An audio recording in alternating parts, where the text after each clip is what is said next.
My family took advantage of my kindness for too long, so I changed overnight and showed them exactly what life looks like without me.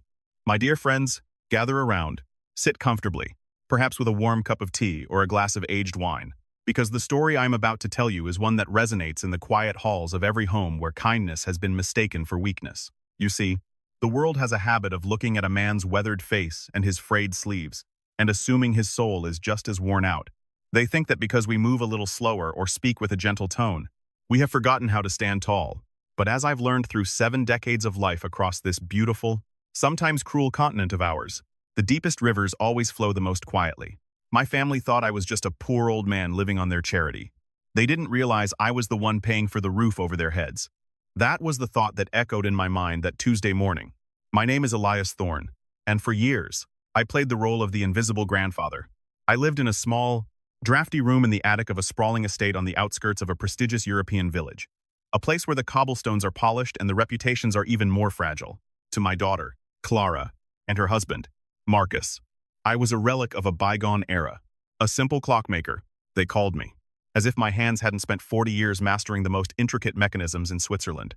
To them, I was the man who weeded the garden, fixed the leaky faucets, and stayed out of the way when their important friends came over for dinner. The humiliation didn't come all at once. It was a slow erosion, like the tide eating away at a cliffside. It started with Clara suggesting I eat my dinner in the kitchen because my old-fashioned stories bored her socialite friends. Then it was Marcus, a man who wore suits that cost more than my first car, but lacked the character to fill them, telling me that my presence at the upcoming midsummer gala would be distracting. They told me I looked like a beggar in my old wool cardigans, the same cardigans my late wife, Martha, had knitted for me with love in every stitch. They saw rags. I saw memories. They saw a burden. I saw a family I was trying to hold together with the glue of my silence. That morning, the air in the dining hall was thick with the scent of expensive espresso and the even more expensive stench of arrogance. Clara was frantically organizing the guest list for the gala, her voice sharp and brittle. "Marcus, we simply cannot have the von Bergens see him," she hissed, thinking I was out in the garden. "He'll start talking about the war or those dusty old clocks again. This event is about our future, our status. We're trying to secure the heritage grant for the estate. We need to look like the elite, not a nursing home." Marcus let out a dry, mocking chuckle. "Don't worry, darling. I've told him he needs to stay in the village cottage for the weekend to supervise the repairs. He's too senile to realize there are no repairs." I stood in the shadows of the hallway, my hand resting on the banister of a staircase I had paid for 30 years ago. My heart didn't break, it hardened. They spoke of the estate as if it were theirs, forgetting or perhaps never truly knowing that the deed carried my name. Hidden under 3 layers of corporate holdings, they were too lazy to investigate. They saw me as a charity case, a man who relied on their generosity for a roof and a bed. They had no idea that every luxury they flaunted, every bottle of wine they uncorked, and the very foundation of their social standing was funded by the dusty old clocks and the international patents I had quietly managed from that drafty attic room. "It's for his own good," Clara continued, her tone dripping with a fake, sugary pity that was harder to swallow than vinegar. "He's happier with his plants and his tools anyway. He doesn't belong in our world anymore. Honestly, Marcus, sometimes I wonder if he even understands what we're saying. He just nods and smiles like a fool." I looked down at my hands, the hands that had crafted gifts for royalty, the hands that had built a fortune while they were still learning to tie their shoes. A fool. Perhaps I had been a fool for believing that if I gave them everything, they would give me a little bit of respect in return. The European sun began to stream through the stained glass windows, casting long, colorful shadows across the floor. This house was a sanctuary of history, filled with art and artifacts I had collected across a lifetime of travel. And yet, to my own flesh and blood, it was just a stage for their vanity. Marcus leaned back in his chair, tapping a gold pen against the table. "Once we get the grant, we can finally look into those senior living options in the city. Somewhere private, somewhere out of sight. The estate needs to be a place of business. Clara, we can't have an old man wandering the halls in his slippers while we're hosting the ministry officials." I walked back to my room, my footsteps silent on the rugs. I looked around at my small space. It was filled with the tools of my trade, delicate loops, tiny brass gears, and letters from colleagues in Paris, London, and Berlin that Clara never bothered to read. She thought they were junk mail. She thought my life was a series of empty hours waiting for the end. I sat at my workbench and picked up a pocket watch that had belonged to my grandfather. It was a masterpiece of 19th century engineering, stopped and silent. I began to wind it. Tick, tick, tick. The rhythm was like a heartbeat. My heartbeat. It was time for the poor old man to stop nodding and smiling. It was time to show them that the pillar they had been leaning on was the only thing keeping them from falling into the dirt. I reached into a hidden compartment in my desk and pulled out a sleek, black leather folder, a contrast to the cluttered wood of my bench. Inside were documents that Clara and Marcus had never seen. Bank statements from Zurich, ownership papers for the very firm Marcus worked for, and a formal invitation to the Midsummer Gala, not as a guest of my daughter, but as the guest of honor, the secret benefactor of the Heritage Foundation itself. The sting of their words still burned, but beneath the pain, there was a spark of something I hadn't felt in a long time, a sense of justice. They wanted a life without the embarrassment of my presence. Fine, I would give them exactly what they asked for. I would show them what life looks like when the foundation is pulled out from under the house. I spent the rest of the day in a state of quiet preparation, watching them from the window, as they barked orders at decorators and caterers, treating the staff with the same disdain they showed me. They were building a kingdom of cards, and they were so busy admiring the view that they didn't see the wind beginning to blow. I remembered the words of my own father, a man who had survived the harshest winters of the Alps. Elias, never judge a mountain by the snow on its peak. It is the stone beneath that holds the world. I had let myself be covered in the snow of their contempt for too long. I looked at my reflection in the mirror, a man with white hair and deep lines of experience. I saw a man who had loved too much and asked for too little. I saw a European gentleman who had forgotten his own worth because he was too busy trying to be a good father to a daughter who only valued his wallet. As the sun began to set, casting a deep orange glow over the rolling hills of the countryside, I felt a strange sense of peace. The decision was made. There would be no more weeding the garden for people who wouldn't even thank me. There would be no more hiding in the attic while the world celebrated. If they wanted me to be a poor old man, I would play the part one last time. But tomorrow the clock would strike a different hour. The transition was beginning. I was no longer just Elias, the father, or Elias, the grandfather. I was Elias Thorne, and I was about to reclaim my home. I could hear Clara's laughter from the terrace, a sharp, artificial sound that didn't reach her eyes. She was showing off a new diamond necklace to a neighbor, bragging about how Marcus had earned it through his hard work at the firm. I knew the truth. That necklace was paid for by a dividend check I had authorized last month. Thinking it was a birthday gift, I realized then that my kindness hadn't just been taken for granted. It had been weaponized against me. They used my love to fund their cruelty. It was a realization that hurt more than any insult, but it was the final push I needed.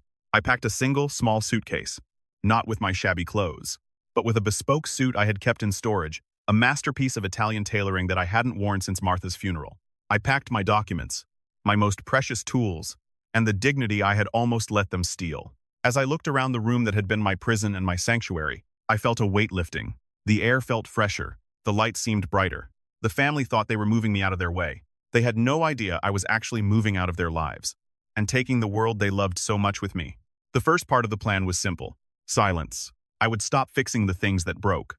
I would stop filling the gaps in their finances. I would let the simple old man fade away, just as they wanted. I walked down to the kitchen for one last glass of water. Marcus was there, looking at a stack of bills with a frustrated expression. Elias, he barked without looking up. The boiler is acting up again. Make sure you look at it before you head to the cottage tomorrow. We can't have cold water for the guests. I just nodded and smiled. My heart cold as the water he was complaining about. Of course, Marcus, I said softly. I'll make sure everything is settled. He didn't even say thank you. He didn't even look at me. He just waved his hand as if dismissing a fly. I walked back up the stairs, each step a promise to myself. They were so certain of their power, so sure of my helplessness. It is a dangerous thing to underestimate a man who has nothing left to lose but his silence. As I closed my door, I heard the faint chime of a clock downstairs. It was out of sync, a little slow. Usually, I would have rushed down to calibrate it, to ensure the house lived in perfect time. Tonight, I let it stay slow. Let the time run out. Let them see what happens when the one who keeps the world turning finally stops. The village was quiet, the lights of the distant houses twinkling like fallen stars. I knew that by this time next week, the story of the Thorne estate would be on everyone's lips.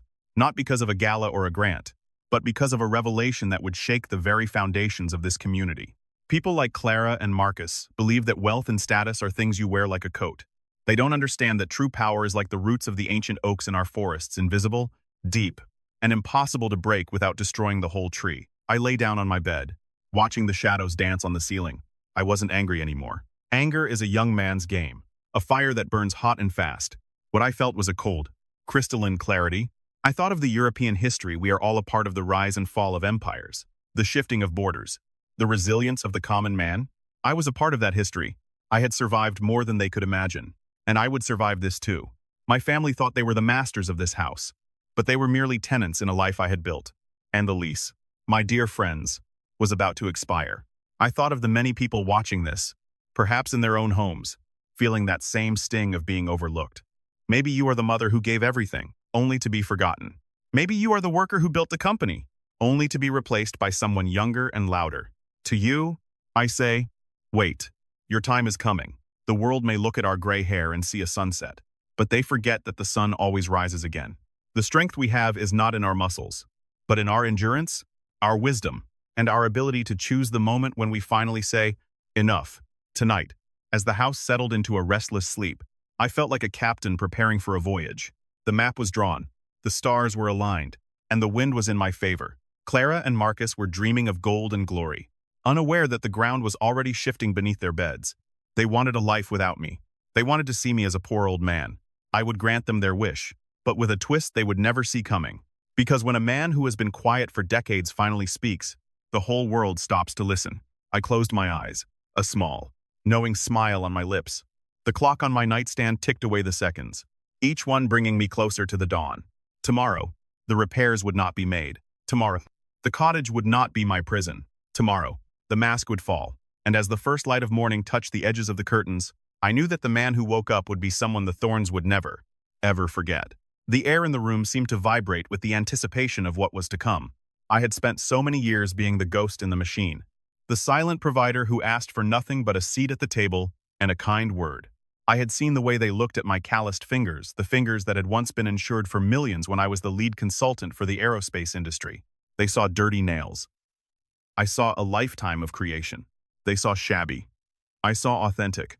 It's a tragedy, really, how the modern world has traded substance for style. But that's a lesson they were going to learn the hard way. In the village below, the baker would soon be starting his ovens, and the flower girl would be preparing her bouquets for the market.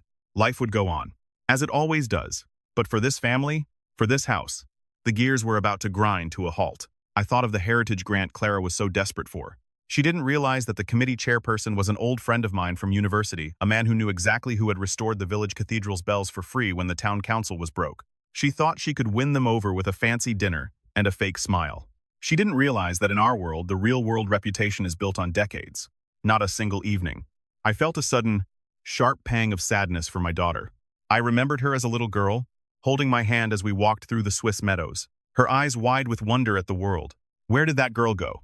When did the hunger for more replace the joy of enough? I had tried to give her everything so she would never know struggle, but in doing so, I had robbed her of the very thing that makes a person strong, the need to earn one's place. By shielding her from the wind, I had made her too weak to stand in a storm. And now, the storm was here, but I couldn't save her this time. To save her now would be to continue the lie. If she was ever to find her soul again, she had to lose her status first. She had to see the world from the perspective of the poor old man she so despised. Only then would she understand that a house is just stone and wood, and a family is only as strong as the respect they show their elders. Marcus, on the other hand, well, Marcus was a different story. He was a predator who had found a comfortable nest. He didn't care for the history of this house or the legacy of our name. He only cared for the reflection of his own ego in the polished silver. For him, the lesson would be much more direct. As I finally drifted into a light sleep, my last thought was of Martha. I could almost hear her voice, a soft whisper in the rustle of the curtains. "It's time. Elias," she seemed to say. "Show them the man I loved. Show them the lion who was only sleeping." And with that, I let the darkness take me, knowing that when I opened my eyes, the game would truly begin. The silence of the house was no longer a sign of peace. It was the silence before the thunder. And the poor old man in the attic, was the one holding the lightning. I woke up before the alarm, the gray light of dawn filtering through the room. I didn't feel tired. I felt electric. I dressed in my usual worn trousers and a simple shirt, the beggar's outfit they expected. I would play my part until the very last moment. I went downstairs and began to pack a few more things from the kitchen, small items that belonged to me. Items they didn't even notice were gone. A silver spoon from my grandmother, a hand-carved cutting board, the small things that make a house a home. Without them, the kitchen felt a little colder, a little emptier. It was the first of many subtractions. Clara was already up, her hair in rollers, a frantic energy radiating from her. "Oh, you're still here," she said, not looking at me as she sipped her coffee. "The driver will be here in an hour to take you to the cottage. Don't forget your bag. And please, Elias, don't leave any of your tools on the workbench. The caterers need that space." I looked at her, really looked at her, and for the first time in years, I didn't feel the need to apologize for my existence. "I've cleared everything out, Clara," I said, my voice steady. "You won't have to worry about my tools ever again." She paused for a second, a flicker of confusion crossing her face at the tone of my voice. But then the phone rang, and the moment was gone. She was back into her world of guest lists and floral arrangements. I walked out to the garden, the dew cold on my shoes. I looked at the roses I had spent years tending, the hedges I had shaped with my own hands. I whispered a silent goodbye to the earth. I knew that within a month, without my care, the weeds would begin to take over. The beauty of this place was not accidental. It was a labor of love, and love was something this family no longer deserved. The car arrived, a modest, hired sedan, not the luxury vehicles Marcus insisted on. They couldn't even be bothered to drive me themselves. Marcus came out to the porch, checking his watch. "Right. Off you go. We'll call you on Monday once the gala is over and the house is cleaned up. Stay out of trouble." "Old man." He tossed a €20 note toward me, as if I were a porter. "Get yourself a nice lunch in the village." I let the bill flutter to the grass. I didn't pick it up. I just looked at him with a look that I suspect will haunt his dreams in the weeks to come, a look of pure, unadulterated pity. I got into the car and didn't look back. As we drove down the long, winding driveway, I saw the estate in the rearview mirror, a grand, beautiful shell of a home. I thought about the shaking that was about to occur. In my pocket, I felt the cold metal of the master key to the bank's private vault and the small, encrypted device that controlled the estate's primary accounts. They wanted me gone. They wanted to see what life was like without the burden of the old man. "Welcome to the first day of your new life, Clara. Welcome to the reality you built for yourselves." As the car reached the main road and headed toward the village, I leaned back in the seat and closed my eyes. The poor old man was gone. The architect of their world was finally stepping out of the shadows.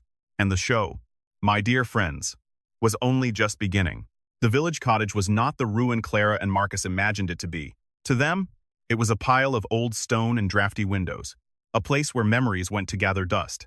But as I stepped across the threshold, the scent of lavender and old beeswax greeted me like a long-lost friend. This was the home I had shared with Martha before the world became so loud and so hurried. It was a sanctuary of craftsmanship, every floorboard hand-fitted, every beam a testament to a time when things were built to last. I set my small suitcase down and looked at the fireplace. They thought they had banished me.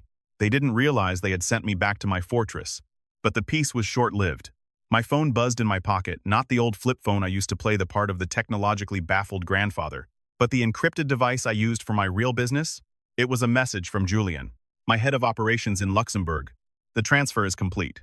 Monsieur Thorne, you now hold the controlling interest in the Heritage Development Group.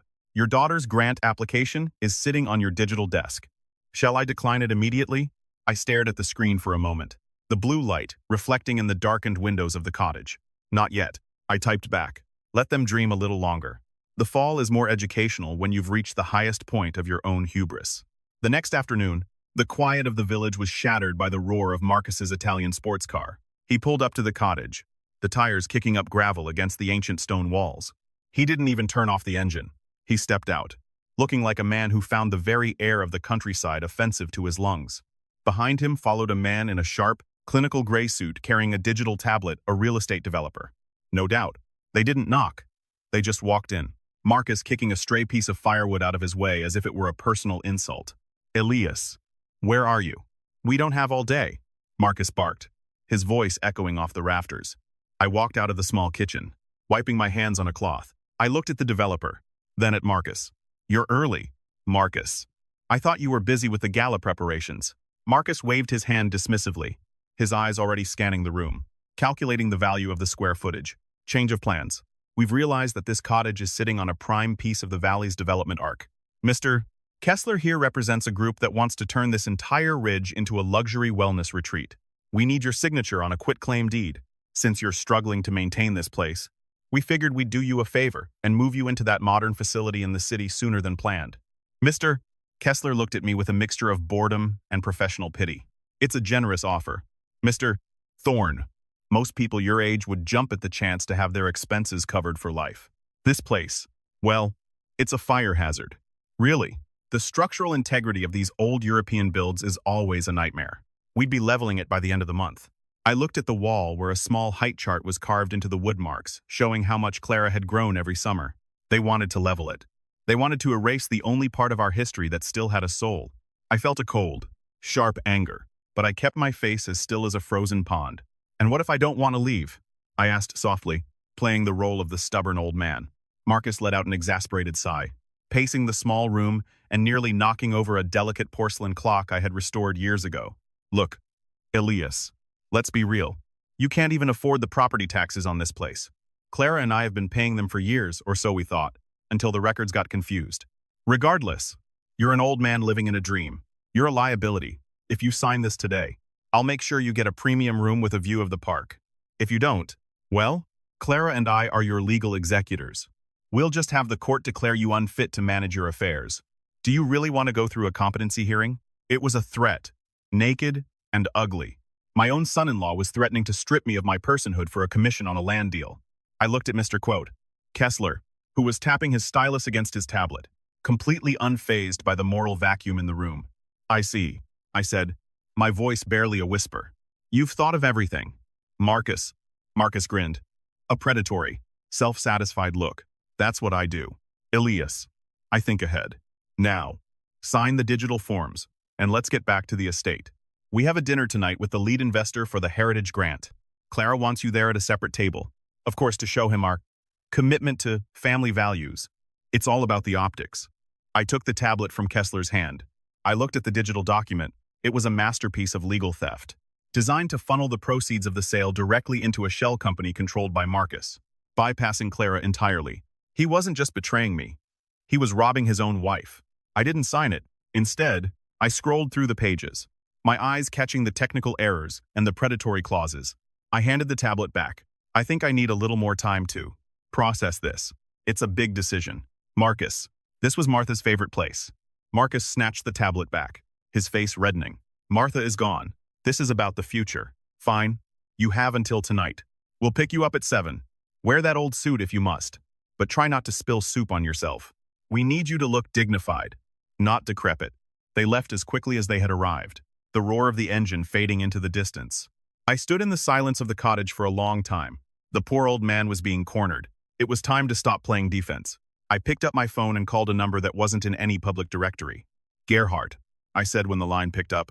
I need you to look into a developer named Kessler and his connection to my son-in-law's firm. And Gerhardt, I want a full audit of my daughter's personal accounts. I suspect Marcus has been managing her inheritance into his own pockets. I'll see you at the restaurant tonight. You know which table. The evening air was crisp as the hired sedan once again. The cheapest option arrived to take me to La Cour de la Vallée, the most exclusive restaurant in the region. It was a place of crystal chandeliers, white linen, and whispers of old money. As I stepped out of the car, I felt the eyes of the valets on me. I was wearing my old tweed coat over my shabby clothes, looking every bit the eccentric grandfather they expected. I could see Clara and Marcus at a central table, surrounded by the village elite. They looked like they belonged, but to my eyes, they looked like children playing dress-up in a house that wasn't theirs. Elias, you made it, Clara said, her voice strained as she rose to greet me. She didn't hug me. She just patted my arm as if checking for dust. We've put you at the corner table by the window. It's quieter there. Better for your ears. We're waiting for the guest of honor, the CEO of the International Heritage Fund. He's the one who decides our future. I looked at the corner table. It was effectively the naughty chair, tucked away behind a large decorative fern, far from the light and the conversation. I sat down, the wooden chair hard against my back, while they returned to their champagne and their lies. The restaurant was a theater of vanity. I watched as Marcus held court, bragging about his visionary plans for the valley, shamelessly taking credit for the architectural preservation work I had funded anonymously over the last decade. Every time he mentioned modernizing the relics, I felt a shiver of disgust. The waiter came by, a young man with a haughty expression, who barely looked at me. The set menu for dependents is 3 courses. No substitutions, he said, placing a menu in front of me. The wine list is only for the main table. I smiled at him, a real, genuine smile. Thank you, young man. I'm sure the water here is excellent. As the evening progressed, the tension at the main table grew. The guest of honor was late. Marcus was checking his watch every 30 seconds, his bravado beginning to crack. Clara was reapplying her lipstick for the 10th time. They were desperate. They needed this man's approval, like a drowning man needs air. They didn't realize that the man they were waiting for was currently sitting in the kitchen entrance, talking to the chef, an old friend of mine waiting for my signal. I caught the eye of the head sommelier, a man named Stefan, who had been at this establishment for 30 years. He recognized me instantly. His eyes widening, I placed a finger to my lips, and he gave a subtle, respectful nod. Suddenly, the front doors of the restaurant swung open. A man in an impeccable charcoal suit, radiating an aura of quiet power, walked in. This was the CEO, the man who held the keys to the kingdom. Marcus and Clara practically tripped over themselves to stand up. Monsieur Beaumont, we are so honored, Marcus exclaimed, his voice a pitch too high. Beaumont ignored the outstretched hand. His eyes scanned the room, bypassing the glittering center table entirely. He looked toward the darkened corner, toward the fern, toward me. The silence that followed was heavy, like the air before a storm. Marcus looked confused, then annoyed. Monsieur Beaumont, the VIP table is this way. We have the vintage Bordeaux ready for you. That's just Clara's father. He's a bit confused. We just brought him along for the evening. Beaumont didn't move. He looked at Marcus with a look of such profound boredom that Marcus actually took a step back. Your father? Beaumont asked, his voice a deep, resonant baritone. You mean to tell me you have the most legendary horologist and structural philanthropist in Europe sitting behind a plant, while you drink mediocre wine at the center of the room? The color drained from Clara's face. Marcus looked like he had been slapped. I think there's a mistake. Marcus stammered. Elias is he's a clockmaker. A simple man. Beaumont finally walked toward my table. The entire restaurant had gone silent. You could hear the hum of the refrigerators in the distance. Beaumont stopped in front of me and bowed his head slightly. Master Thorn, he said, the title echoing through the room. I apologize for the delay. The board has reviewed the documents you sent this afternoon. The heritage grant for this estate has been denied. However, the application for the Thorn Foundation to take over the valley's conservation has been approved. Under your direct supervision, of course. I stood up, slowly, deliberately. I shed the shabby tweed coat, revealing the bespoke Italian suit I had changed into in the car. I looked at Clara, whose eyes were wide with a mixture of horror and dawning realization. I looked at Marcus, who looked like he was about to faint. I wasn't the poor old man anymore. I was the man who owned the air they were breathing. It's all right, Henry, I said to Beaumont, my voice carrying to every corner of the room. My family was just explaining to me how I'm unfit to manage my affairs. They were very concerned about my competency. The naughty chair was suddenly the center of the universe. The waiter who had been so rude earlier was now hovering nearby, his face pale, holding a bottle of the finest Cristal. I waved him away. No, thank you. I think we're done here. I turned to Marcus, who was leaning against the table for support. Marcus, about that quitclaim deed. I've had my legal team look at it. It's an interesting piece of fiction. Almost as interesting as the secret bank account you've been using to siphon Clara's inheritance into a gambling fund in Macau. We'll be discussing that with the authorities on Monday. The gasp that went through the room was audible. Clara turned to Marcus, her face a mask of shock. Mark, what is he talking about? Marcus couldn't speak. He just stared at me. Seeing for the first time the lion that had been hiding in the grass, I walked over to the main table, the one they had worked so hard to secure. I picked up Marcus's glass of Bordeaux, took a small sip, and set it back down. Too much tannin, I remarked, just like your character. Marcus. Rough, bitter, and ultimately, cheap. The power dynamic had shifted so violently it was almost physical. The people at the neighboring tables, the ones who had spent the last hour ignoring me, were now whispering my name. Thorn. The Elias Thorn. The one who restored the Parliament clock. The one who owns the Swiss patents. The mask of the simple old man hadn't just slipped. It had been shattered into 1,000 pieces. I looked at Clara. She looked small. For the first time in years, she looked like that little girl in the Swiss meadows. But this time, she was lost in a forest of her own making. Father, she whispered, her voice trembling. I didn't know. I looked at her with a sadness that felt like a weight in my chest. That's the problem. Clara, you never bothered to look. You were so busy looking at the labels on your clothes and the numbers in your social calendar that you forgot to look at the man who gave it all to you. You wanted a life without the embarrassment of my presence. You wanted to see me as a poor old man living on your charity. I leaned in, my voice dropping to a cold, hard edge. You are about to find out exactly what charity feels like. Because as of 5 minutes ago, the Thorn estate, the villa, and the firm Marcus works for, they are no longer under your control. I've triggered the dissolution of trust clause. You are now guests in my world, and I am a very exacting landlord. I turned to Beaumont. Shall we go? Henri. I believe the chef has a private table ready for us in the garden. I'd like to discuss the restoration of the village cathedral. It's been neglected for too long. As I walked away, I didn't look back. I didn't need to. I could hear the sounds of Marcus's world collapsing behind me, the frantic excuses, Clara's rising anger, the hushed judgments of their friends. The escalation was over. The truth had arrived like a winter frost, and the garden of lies they had planted was dying before their eyes.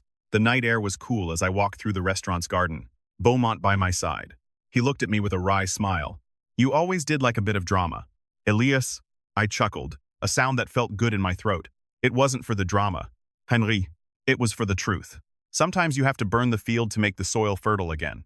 But even as I said it, I knew the hardest part was still to come. Revealing the power was easy. Using it to teach a lesson that would actually save a soul, that was the real work of a father.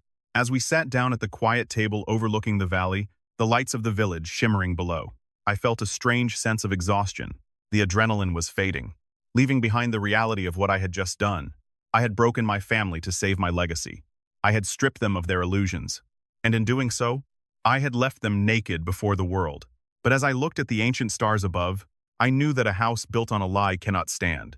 My family thought they were the masters of this valley. They were about to learn that the valley belongs to those who tend it, not those who merely want to own it. The poor old man was gone. The clockmaker had finished his work. The gears were aligned. The weights were set. And the pendulum was swinging back with a force that nothing could stop. Tomorrow, the village would wake up to a new reality. Tomorrow, the Thorns would have to learn how to walk on the ground instead of looking down from their balcony. And I would finally be able to sleep in my own bed, in my own house, knowing that the silence was no longer a cage, but a choice. The journey wasn't over. Of course, there would be tears, there would be legal battles, and there would be the long, painful process of seeing if Clara could ever find her way back to the person she used to be. But for tonight, the victory was enough. The sting of their ingratitude had been replaced by the cold, clear light of justice. As I raised my glass to the moon, I thought of Martha. I did it. My love. I whispered, the lion is awake, and the world is listening. The silence that followed our departure from the restaurant was heavier than any winter fog I have ever witnessed in the Alps. Henri Beaumont's driver steered the sleek, silent limousine through the winding roads, the headlights cutting through the darkness like a surgeon's blade. Behind us, I could see the frantic, flickering lights of Marcus's sports car, trailing like a wounded animal. They were coming for an explanation. They were coming to see if the world they had built on the assumption of my obsolescence was truly burning to the ground. When we arrived at the gates of the estate they thought they owned, the iron bars swung open automatically for my car. But for the first time in years, the security system I had designed flagged Marcus's vehicle as guest. Even the machines knew the hierarchy had changed. We sat in the Grand Library, a room filled with thousands of books I had collected from the dusty stalls of Florence and the grand auctions of London. I sat in the high-backed leather chair that had belonged to my father, while Henri stood by the fireplace, his presence a silent wall of professional authority. Clara and Marcus burst in moments later, their faces flushed, their clothes slightly disheveled. Marcus looked like a man who had seen a ghost, while Clara's eyes were darting around the room as if searching for a hidden camera, some sign that this was all an elaborate, cruel joke. "Father, what is this?" she demanded, her voice cracking. "Henri Beaumont, the Heritage Fund. You've been lying to us for years. You let us believe you were barely scraping by on a pension." I looked at her, and the pity I felt was so profound it almost drowned out the anger. "No, Clara," I said softly, my voice echoing off the mahogany shelves. "I never lied. You simply stopped asking. You saw a man in a worn cardigan and assumed he had nothing left to give. You saw a man who loved his old tools and assumed he was out of touch with the world of finance. I didn't hide my life. You just closed your eyes to it because it didn't fit the image of the modern, successful family you wanted to project." Marcus took a step forward, his fists clenched. "This is a setup. You can't just revoke our access to the accounts. I have power of attorney. I'm the one who runs the daily operations of this estate." I allowed a small, dry smile to touch my lips. It was the smile of a hunter who had watched the trap snap shut hours ago. I reached into the desk drawer and pulled out a single, thick document bound in blue silk. Power of attorney is a delicate thing, Marcus. It requires the grantor to be of unsound mind. Unfortunately for you, the medical evaluation you tried to forge last month was flagged by the clinic, which, as it happens, is part of a medical group I founded 30 years ago. They didn't send the results to you. They sent them to me. I tossed the document onto the desk. And as for the daily operations, you've been managing a shadow account. I allowed you to think you were in control, so I could see exactly where your loyalties lay. It turns out, your loyalty costs exactly 4 million euros, the amount you've siphoned into your offshore accounts to cover your gambling debts in Macau. The room went deathly still. Clara turned to Marcus, her face a mask of disbelief.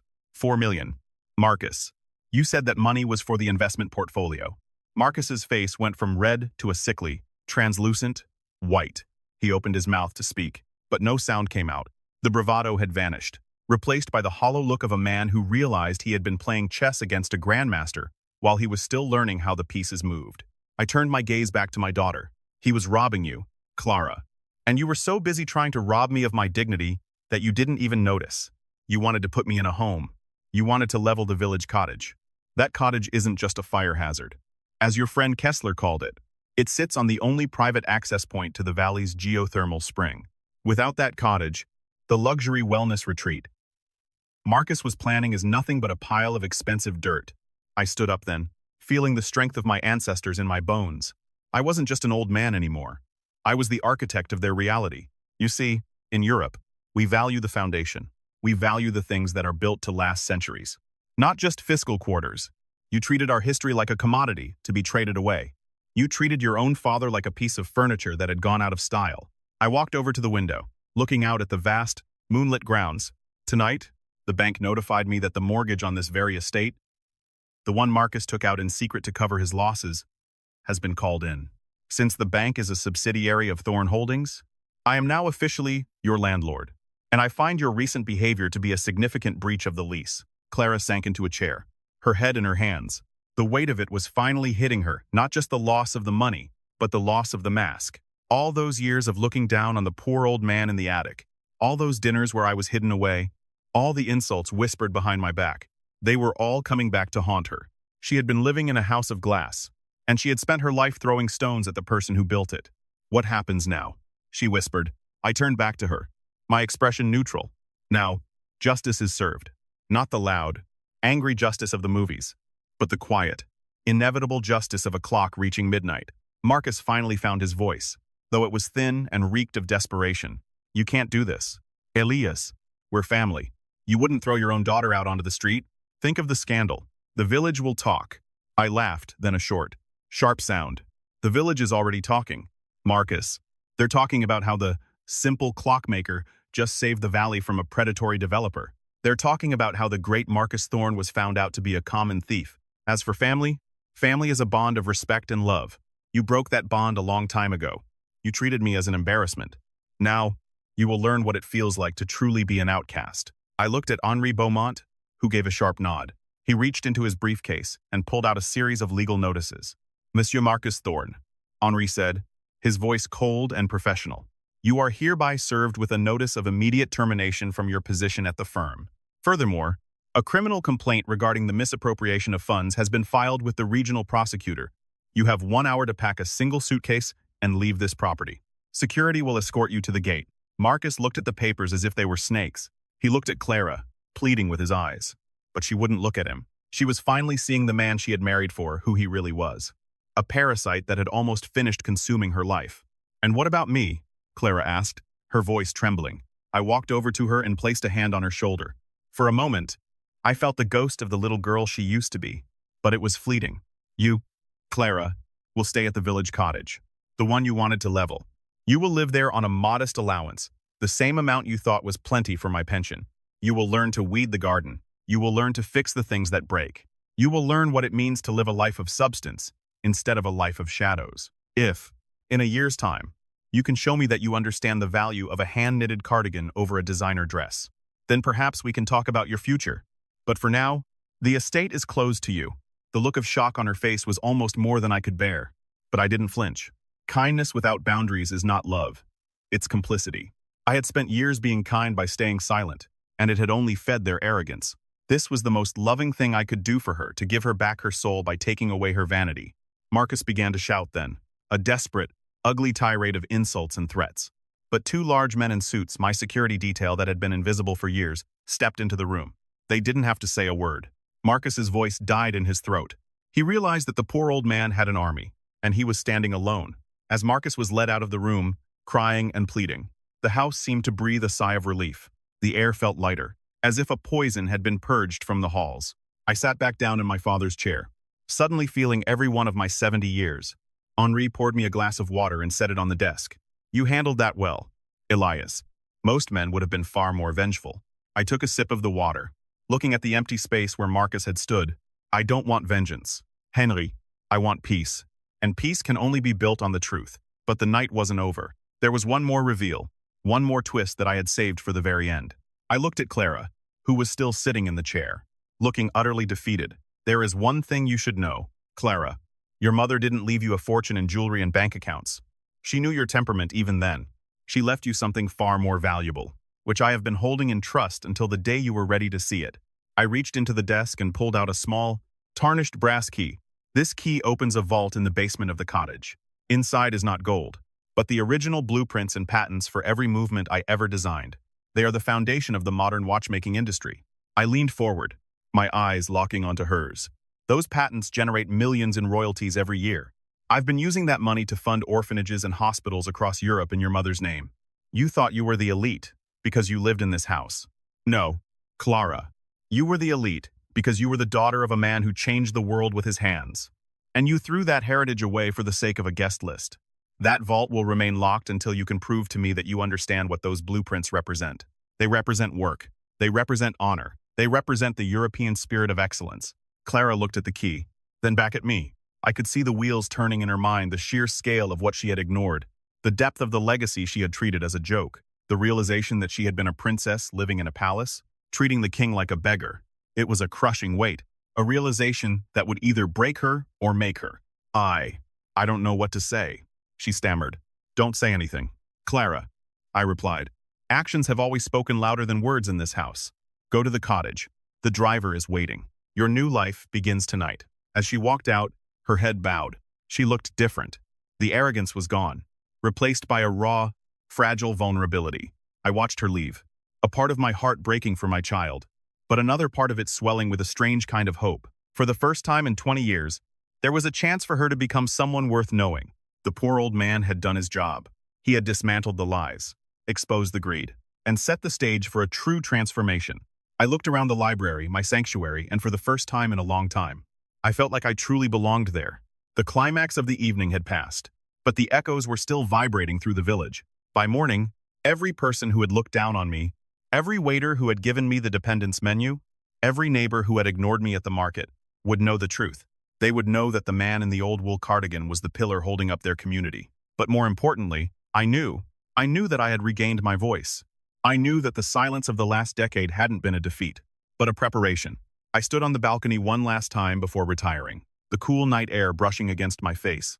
The stars were bright over the valley, the same stars that had guided my grandfather through the mountain passes. Life is a complex mechanism. Much like the clocks I spend my days with, sometimes a single gear gets out of alignment, and the whole system begins to grind and fail. You can try to force it, or you can wait for the right moment to reset the weights and let the pendulum find its rhythm again. Tonight, the clock had been reset. I thought of the many people who might hear this story, those who feel overlooked, those who are treated as burdens because they don't fit the modern mold of success. To you, I say, never forget the power of your own silence. Never forget that the world's judgment is based on the surface, but your worth is built in the depths. You may be the poor old man or the invisible woman today, but you are also the foundation of everything around you. And when the time comes to reveal your true identity, do it not with a scream, but with the quiet, unstoppable authority of the truth. As I turned to go inside, I saw a single light flickering in the distance, the light from the village cottage. Clara had arrived. She was alone, in the dark, with nothing but her memories and a tarnished brass key. It was the hardest night of her life, but it was also the first night of her real life. I closed the French doors and locked them, the click of the latch sounding like the final note of a long, difficult symphony. The lion was no longer sleeping, but he was at peace. The sweet revenge wasn't in the suffering of others, but in the restoration of the truth. The estate was quiet now, a silence that was finally peaceful rather than oppressive. I walked up the grand staircase, but instead of heading to my attic room, I walked toward the master suite, the room I hadn't slept in since Martha passed. I opened the door, and the scent of her perfume still lingered in the air. A soft, floral memory. I realized then that I wasn't just reclaiming my house. I was reclaiming my life. I was no longer hiding from the world or from my own success. I was Elias Thorne, and I was home. In the days to follow, there would be much to do. There were lawyers to meet, foundations to reorganize, and a village to support. But tonight, I simply allowed myself to be. I had spent so long being what others expected me to be. First, a provider. Then a burden that I had almost forgotten how it felt to just be a man of history, a man of skill, and a man of family. The climax of this story wasn't the revelation of the money or the humiliation of Marcus. It was the moment I looked in the mirror and saw a man I finally respected again. The European sun would rise soon, casting its light over a valley that was now safe from the greed of men like Marcus. The ancient oaks would continue to grow, the geothermal springs would continue to flow, and the bells of the cathedral would soon ring with a clarity they hadn't possessed in years. My story is a warning, yes, but it is also a promise. It is a promise that the humble shall inherit the earth, provided they have the patience to wait for the clock to strike the hour. I lay down in the large, comfortable bed, the linens crisp and cool. I thought of the lesson I had taught, and the lessons I still had to learn. Life is never truly finished. It is a constant process of calibration. But as I closed my eyes, I knew that the weights were balanced, the gears were oiled.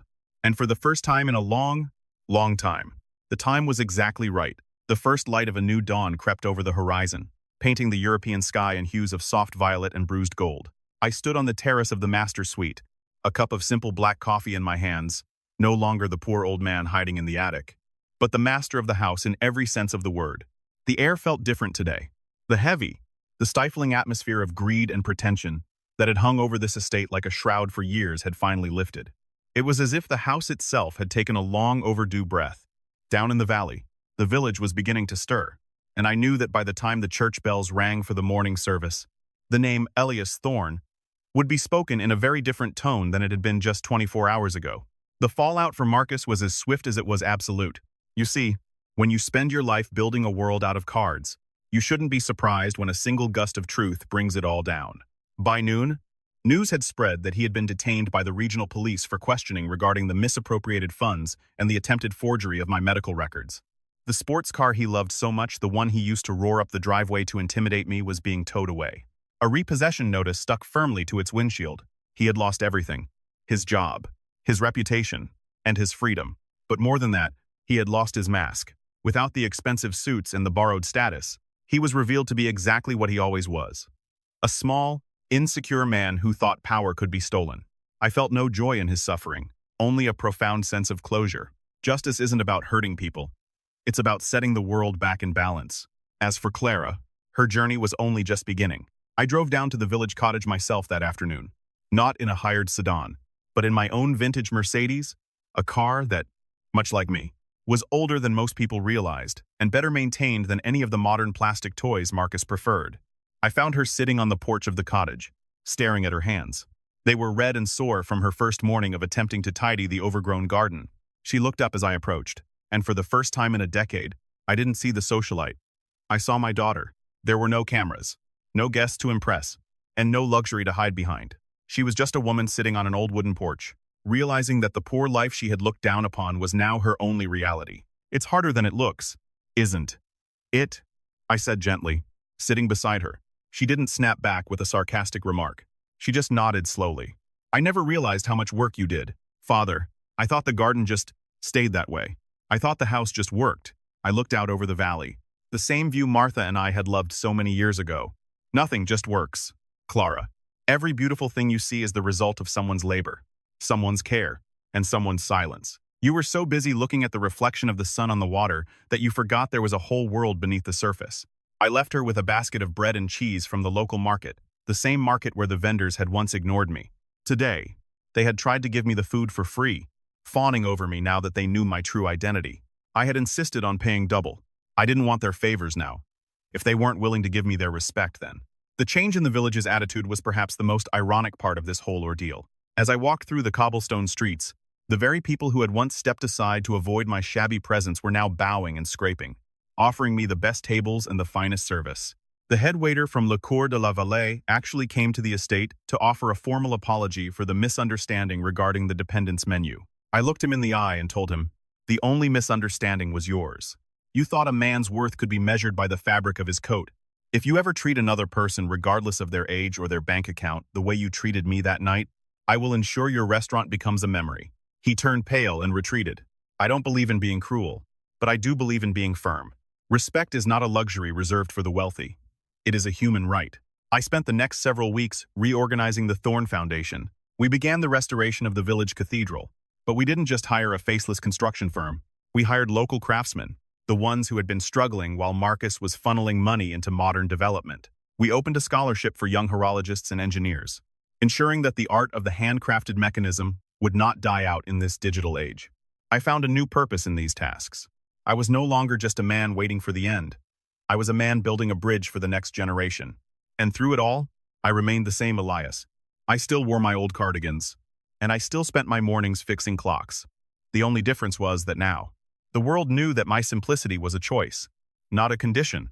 To those of you watching this, perhaps from a chair not unlike the one I'm sitting in now, I want to share a piece of wisdom that only comes with the passing of many seasons. We live in a world that is obsessed with the new, the loud, and the expensive. It is easy to feel invisible when your hair turns gray and your pace slows down. It is easy to believe the lie that your value is tied to your productivity or your social standing. But remember Elias Thorn. Remember that the foundation is always more important than the paint on the walls. Your life, your experiences, and the quiet dignity you carry are your true power. Do not let the arrogance of the young or the greed of the world make you feel small. You are the keepers of history, and your silence is often the only thing holding the world together. There is a certain sweet revenge in seeing those who mistreated you realize their mistake. But the real victory is much deeper. The real victory is staying true to yourself when everyone else expects you to break. I could have revealed my wealth years ago. I could have humored Marcus's ego or bought Clara's affection with diamonds. But then I would have been just like them. By staying quiet, by playing the part of the poor old man, I allowed them to reveal their own hearts. I didn't destroy my family. They destroyed themselves against the rock of my integrity. And in the end, that is the best lesson I could ever give them. Clara is still at the cottage. She's learning. She's discovered that she actually has a talent for restoring old furniture, turns out. She has my hands after all. We speak every Sunday now. And for the first time in decades, we actually talk. We don't talk about status or money. We talk about the wood she's working on, or the flowers she's planting. She's finding a peace she never knew in the city, a peace that comes from actually creating something with your own two hands. Maybe one day, I'll give her that brass key. Maybe one day, she'll be ready to carry the Thorn name with the respect it deserves. But for now, the work is enough. My dear friends, as I look out over my estate one last time before the sun sets, I feel a profound sense of gratitude. Gratitude for the hardships that made me strong. Gratitude for the silence that gave me perspective. And even gratitude for the family that challenged me to find my voice again. Life is a beautiful, complex, and often surprising journey. Never assume that the story is over just because the chapter is long. The clock is always ticking. And sometimes, the most magnificent chime happens right at the very end of the day. If this story has touched your heart, if you've ever felt the sting of being underestimated, or the pride of standing your ground, I invite you to share it. Let it be a reminder to those who look at us and see only old age that beneath the surface beats the heart of a lion. Let it be a warning to those who think kindness is weakness, that the quietest person in the room might just be the one who owns the room. And most importantly, let it be a call to action for all of us to treat every human being with the dignity they deserve, regardless of the clothes they wear or the car they drive. Thank you for spending this time with me. I hope my story has given you a bit of hope, a bit of strength, and perhaps a small, knowing smile. Until we meet again, keep your head high, your heart open, and your eyes on the truth. Because the truth, my friends, is the only thing that truly lasts. This concludes the full script for The Silent Pillars Awakening. If you enjoyed this journey and the sweet justice served by Elias, please consider following for more stories of hidden power and human dignity. Don't forget to like and share this video with someone who needs to be reminded of their own worth. What would you have done in Elias's shoes? Let me know in the comments below.